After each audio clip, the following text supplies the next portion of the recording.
Hello, fellow fools.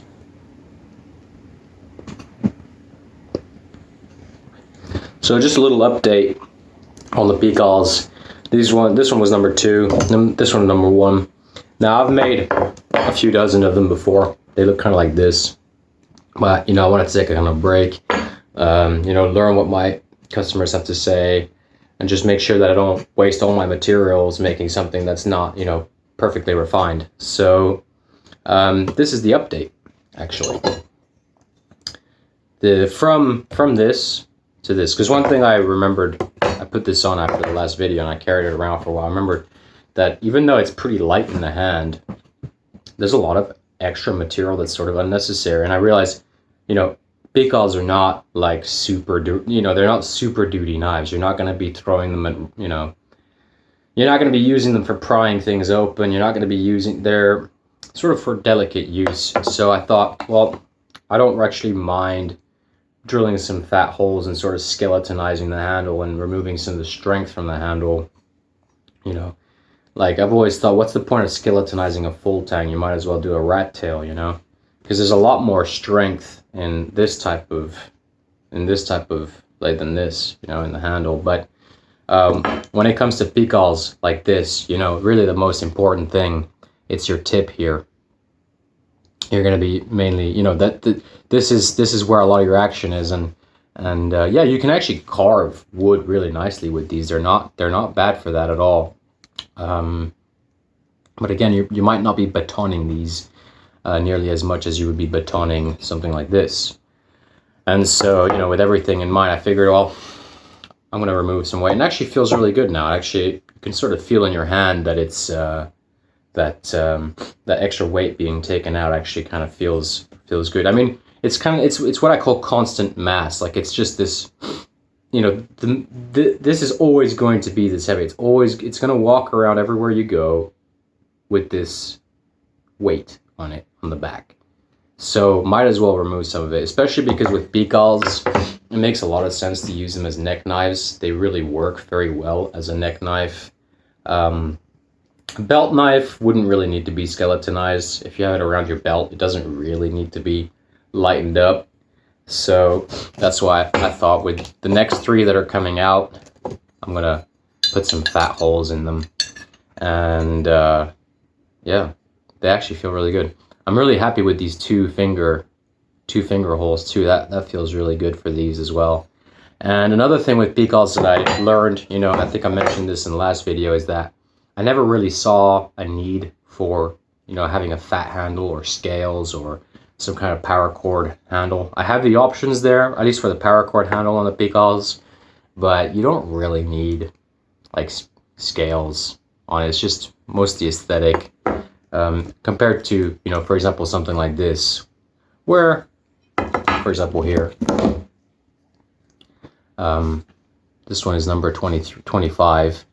I put some scales on this one just because I wanted to show what it looks like when it has scales. And I could actually maybe go all the way, but I wanted to keep the hole visible here.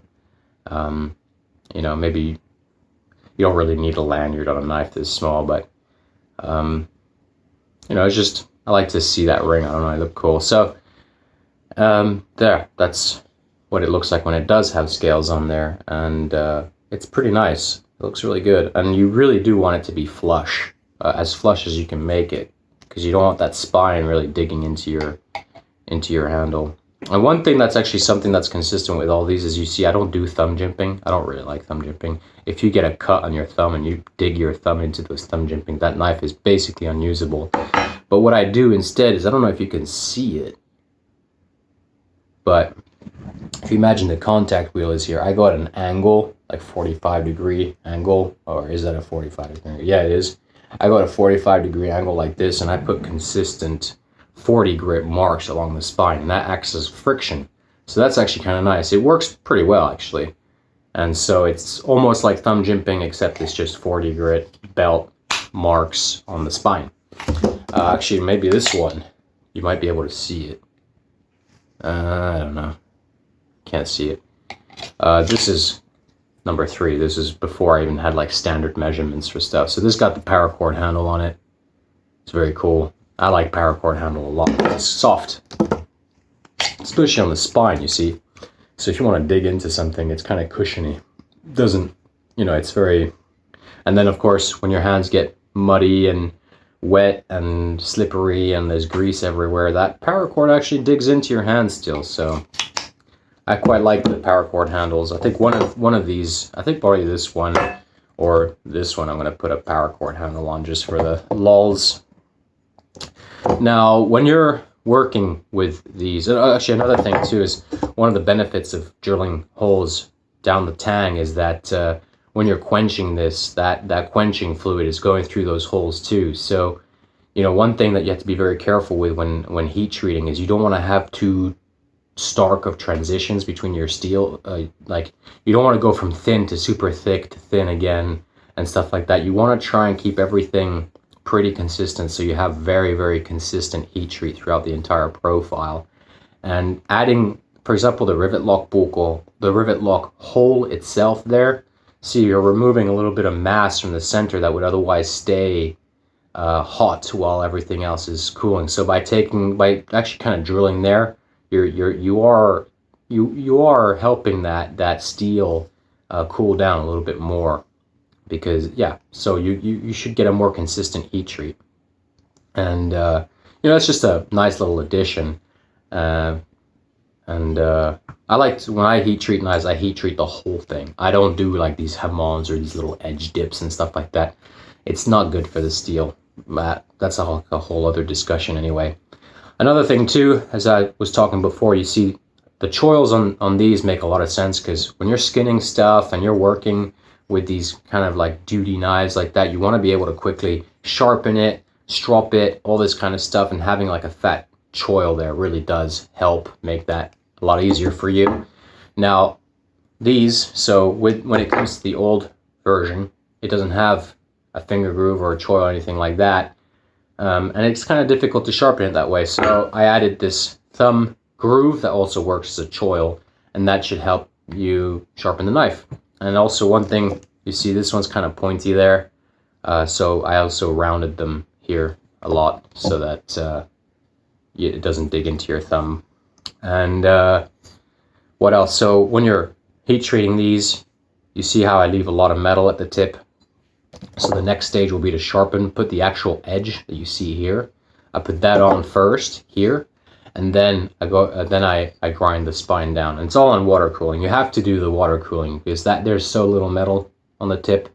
You're gonna have a hard time keeping that steel hard and overheated if you're just gonna grind like hard on the dry grinder. So yeah, that's really all there is to it. It's super sick. I like this a lot. The hollowing out of the handle, I think, was really good for these Pikals. I'm not going to do it on the rivet lock Puukkos because I want to keep as much strength as possible on there. One thing I did, here's number 30. It's a pretty nice looking blade. On this one, I noticed that I really started enjoying this curl. See at the back? And it's something that I wanted to do on the rivet lock Puukko long series. Because I want to keep the handles as short as possible so I can have as long of a blade as possible, and they all have like the same length, and I wanted to kind of keep everything the same also on the rivet lock Puukko long. They're actually a centimeter longer, the handles, but this curl here would help a lot on those rivet lock Puukko longs. So I think I'm going to keep it as a standard thing for all the rivet lock Puukko long, the rivet lock Pikals, the rivet lock Puukko medium, and the rivet lock Puukko small. But yeah, so here it is. But that's the only one of the rivet lock Puukkos that actually has it. These are all still pretty consistent, like that. I like to just, make a decision and stick with it, and not try to deviate from the path too much, because that's when you start getting like inconsistencies, of course. And in Finland, the most popular blade types, everybody likes this. This is like the standard go-to kind of edge point, because you're skinning. Most people are using these kind of knives for skinning. You can make a fire, of course, with these, and it's just a basic Puukko profile. Some are long, some are short, and then you have the option of putting a paracord handle on there. You got the option of putting scales on there. So these will all be finished by the end of the day. That's what I'm off to do next. Now, mind you, remember that they're all forged from this. It's a lot of work to get from here to there. And I think I've underpriced these quite a bit, so I'm going to be I have to raise the price. I don't have a choice. There's so much work to make. But what I thought about doing is I'd actually CAD draw the profile that I like from these. I would put it on, CAD draw them and get like a sheet of steel plasma cut. So I have like a cheaper model that's like, super quick to make. And then I have the... So for one for each of these, right? I'll have the Pikal, plasma cut, water cut version, and then I have the rivet lock Puukko plasma cut. And the thing with that too is that like the steel is pretty much flat from the bar, so it'll be a bit more straightforward to put scales on if you wanted to put scales on them. But the main thing really is like I need to increase production anyway. But I like to have like affordable knives. I don't want to overcharge, especially, but the demand will dictate that, and how many people buy and how popular I get and stuff like that. So, but you also have to be realistic, and I have to be realistic, and I have to have some self-respect too if I'm going to work my ass off to forge something like this. Now, personally, when it comes to knives, I like to know that it's the toughest blade around. I like knowing that it's not going to shatter on me, and that's why I really, really love this spring steel. And I also got an enormous amount of it from the scrapyard. It's brand new spring steel from Germany, basically unused, and somebody just dumped hundreds of kilos of it at the junkyard. I was like, hey, give it to me, this is mine. So one cool thing I've been thinking about is like, a car has like 4 of these spring steels, and it's like I can turn that into like 200 knives almost, or something, maybe less, like 100 something knives. So, but anyway, I also have my neighbors, the farmers. They come along and dump some spring steel every now and then when they have to change the spring steels on their tractors and stuff like that.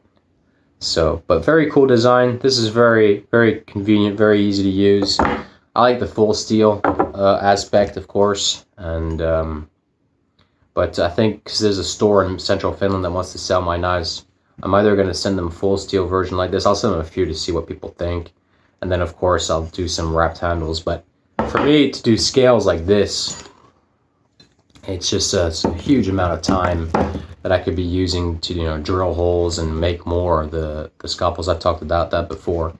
But what I'm talking about today mostly is just these Pikals and the progress. So you can see quite a lot of progress has been made, and quite a lot of movement forwards. And these are forged. These are traditionally kind of made, and they're really useful knives. I think a Pikal is definitely something that every knife user should have in their collection.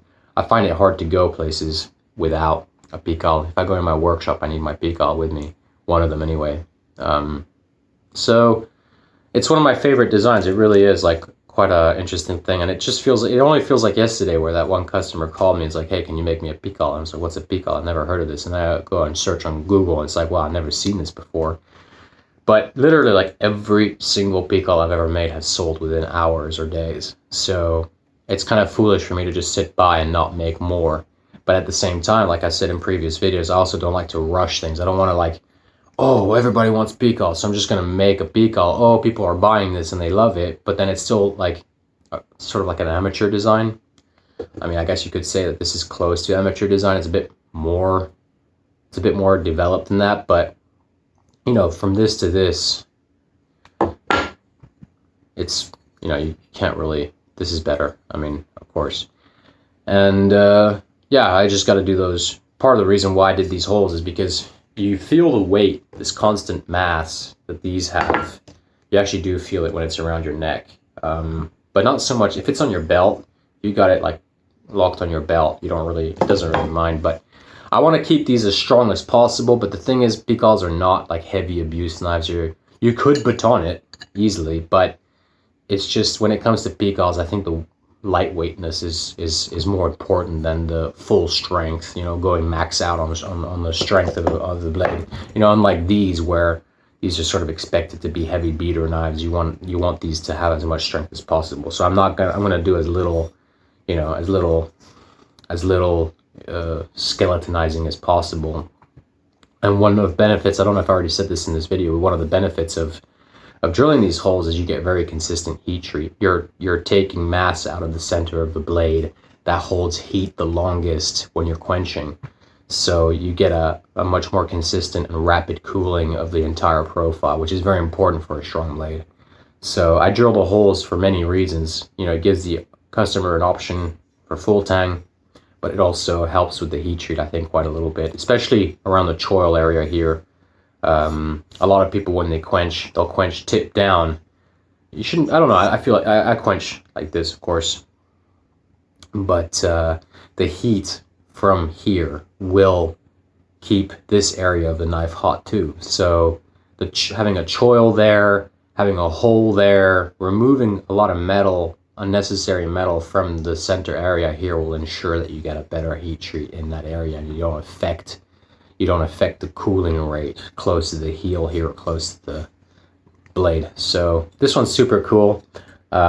This is something I noticed from these Pikals that I really liked, right? This curvature. I'm going to do that from now on all of my rivet lock series knives, especially the long ones. They really need that little extra curl there. So we're going to do that. We're going to keep on that. We're going to keep consistent with that too. And yeah, this one here, this is number 1.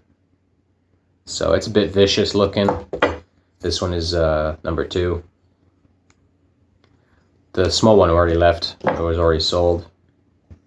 This one's number 5, but I guess you won't really notice until it's done what it really looks like. This is number 3. Number 3 feels really good in the hand, actually.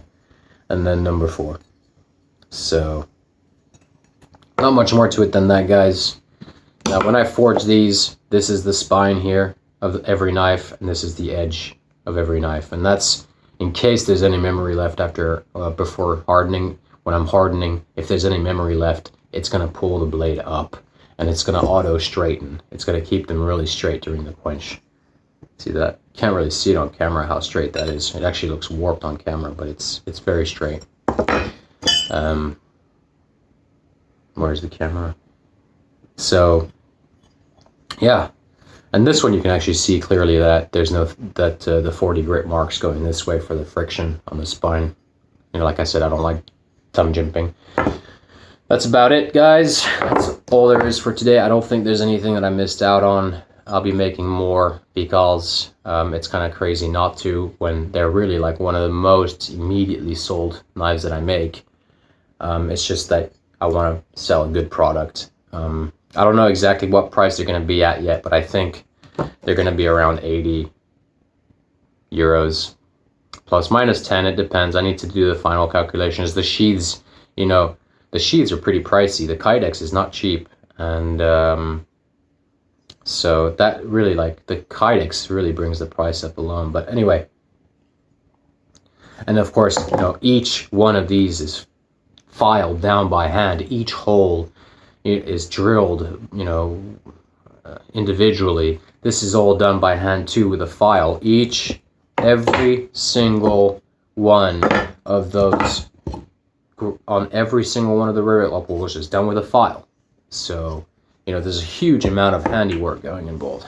So that's why I like the idea actually of doing basically like a manufacturing model of these, so that there's the forged model and then there's the manufactured model, and we get the rivet lock Puukko, the plasma cut version, and then the rivet lock Pikal that's also a plasma cut version. And then, you know, I can just get a couple stacks of it and just work on the basic model, and even get like the scales plasma cut or something, or CNC cut. So even the scales themselves are all the same, and I can just hammer on all the scales immediately. And then, yeah, you know, it'll be a lot easier that way. And then that would be like the affordable model. And then there would be the more expensive forged model, basically. The end product might look very similar, to be honest. But yeah, not much more to it than that. And so, but yeah, this is very important, this tip. Keeping it thick so that it stays hot when you're quenching, and it doesn't cool down before the rest of the blade. Very important. And then you sharpen this side, and then once that side is sharp and you gotten the burr off, you go and finish this part down and you work it down to the tip. That's the best way to do it in terms of manufacturing. And then what you have now is like a sharpening surface. So you're going to have to anyway, when you're bringing life into the tip back, if you drop it on something, you're going to have to anyway sharpen it from the back there and a little bit from the front. It's very important when you're sharpening one of these not to drag the tip over the stone. If you drag that tip over the stone like that, what happens is the tip goes in, it starts to get eaten away. So they're not very easy to sharpen, but we'll get there. Super awesome blade design. I really like these a lot. And then yeah, I think that's all I have for today, guys. Just a little bit of an update. I'll be making these. This is the standard model now. This is the standard design. This is what they're going to look like. I'm going to make like 20 or 30 again, get them out there, see what people think, see what they like about it, what they think of the steel, and then move on to the next stage. Because I do have, some kitchen knife steels like 115 CRV3, but that's a bit of a nightmare to use to make like a production knife. They're more for like custom knives and stuff like that. So I like to keep them for forge welding kitchen knives as well. It's very expensive steel, compared to spring steel. So these are so vicious. I'm gonna have to do at some point in time. I'm gonna have to do a stab tests in leather or something just to see how deep these penetrate, because this is a nasty, nasty tip. Yeah. So, but I definitely recommend every knife collector out there to try out a Pikal of some sort. Even pruning knives from the hardware store are pretty good for that. So it's just such a natural way to cut things, man. It's so natural. So, well, that's what I have for today, guys. I hope to see you next time. Ciao.